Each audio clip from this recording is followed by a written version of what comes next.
Hey there, and welcome back to Alex Academy, 5 tips to ace the AP World exam. If you're new, make sure to sub and turn on post notifs for new videos. Also, make sure to check out the AP World crash course at the end of this. First tip is to know your IDs.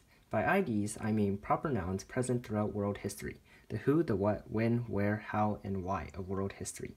For example, if we're talking about the Roman Empire, some important terms to know would be Rome, the capital of the Roman Empire, different types of economic activities such as short-distance trade with Carthage in North Africa, and long-distance trade with Han China, different people of the time such as Julius Caesar, who overthrew the Republic and was assassinated by Brutus, and also Augustus Caesar, the first emperor of the Roman Empire.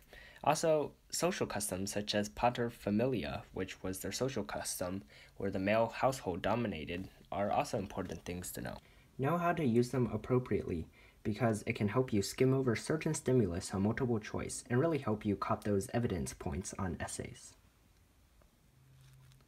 Second, review timelines. If you haven't made timelines yet, I highly recommend them. AP World tries to cover 4,000 plus years of history in 1 year. The math simply doesn't work out. There are a lot of civilizations we study in world history, and making a timeline allows you to see which ones came at which time and how they overlapped and interacted with others.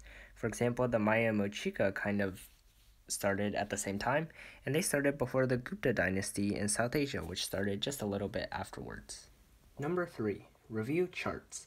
Charts are so cool because it's the absolute best way to cram. Make a chart for each empire in each time period. There are 6 time periods, of course, and list facts about them. You can include names, a map, hierarchy, so political, economic, and social structures of the time and of the empire, achievements of that empire, the cause of fall, and even miscellaneous, which is basically a bunch of fun facts that help you remember this civilization and are really good to end essays with.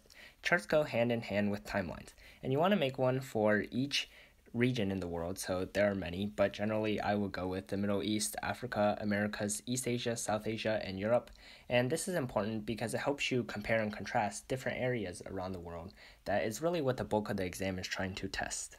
Number 4, know your essays. No doubt the hardest part of AP history is essays. Essays are so hard to write because unlike multiple choice, you can't guess or get help from stimulus. You actually have to know the facts. The format is a whole nother story. Remember, the first type of essay is the SAQ, and it's important to keep the SAQ short. They're basically like multiple choice questions, plus an explanation. LEQs come next, and they are bound with DBQs, so you actually do those two together. So LEQs are entirely factual. You gotta know your IDs and use your IDs well. And DBQs are basically LEQs, but you should use documents. So DBQs, LEQs, plus documents.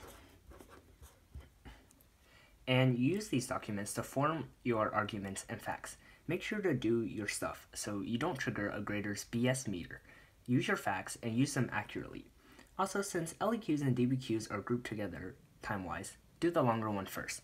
That means DBQ first. But don't take forever. My DBQ last year was about De Beers railroads, and I spent way too long because I had no idea what it was, and only wrote my LEQ in 10 minutes. Do full-length practice tests with essays because the 5-hour exam is a true slugfest.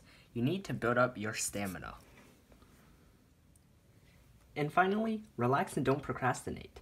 If you've done your work all year and know your IDs, timelines, and charts, you will be golden. AP World is hard for many reasons, but as long as you haven't given up, you will ace the exam. Plus, it will make APUSH a breeze. If you've slept all year, there's no hope for you. Just kidding, you should watch my crash course video. For everyone else, don't cram too hard. Get sleep because scientific evidence states that no sleep equals no brain function. And eat a nutritious breakfast. Thumbs up if you liked, comment, question below, share with your friends, and make sure to check out my other stuff as well. And subscribe. Until next time, see ya.